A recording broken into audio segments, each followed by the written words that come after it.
Design অনুযায়ী এটা layout পাইলের layout দিয়েছি। পাইলের লেআউট দেওয়ার পরে এখন পাইলটাকে আমরা সেন্টারিং করতেছি।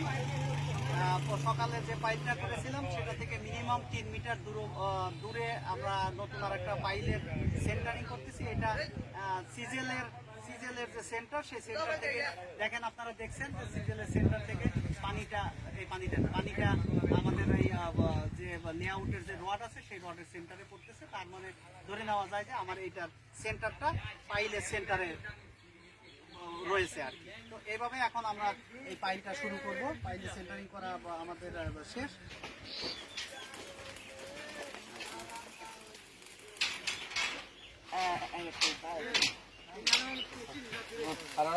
আমার মোবাইল কিনে ভিডিও করা যায় এই ক্যামেরা।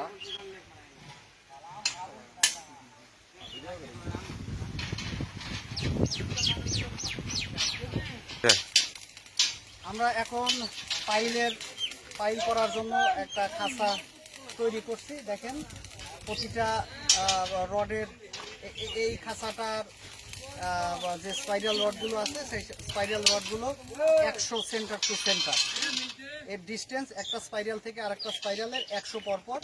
এর জন্য প্রথমে তারা স্টিল টেপ দিয়ে এগুলো মার্কিং করে নিয়েছে, প্রতিটা 100 পরপর মার্কিং করে নিয়ে দেখেন যে ওরা হ্যান্ডেল দিয়ে খাঁচাগুলো টানছে। আর এই পাশে এই ইয়েগুলো বাঁধা হয়েছে অল্টারনেট একটা গুণা তার দিয়ে বাঁধা হবে, অন্যটা ওয়েল্ডিং করা হবে। ওয়েল্ডিং এবং বান্ধা এটা অল্টারনেট ভাবে এটা তৈরি করা হচ্ছে। এই খাঁচাতে টোটাল 14টা রড আছে। আর যে স্পাইরাল রডগুলো এগুলো বাঁধা হয়েছে, স্পাইরাল রডগুলো 12 mm স্পাইরাল রড। আর যে মেইন রডগুলো যেগুলো দেখা যাচ্ছে এগুলো 20 mm রড।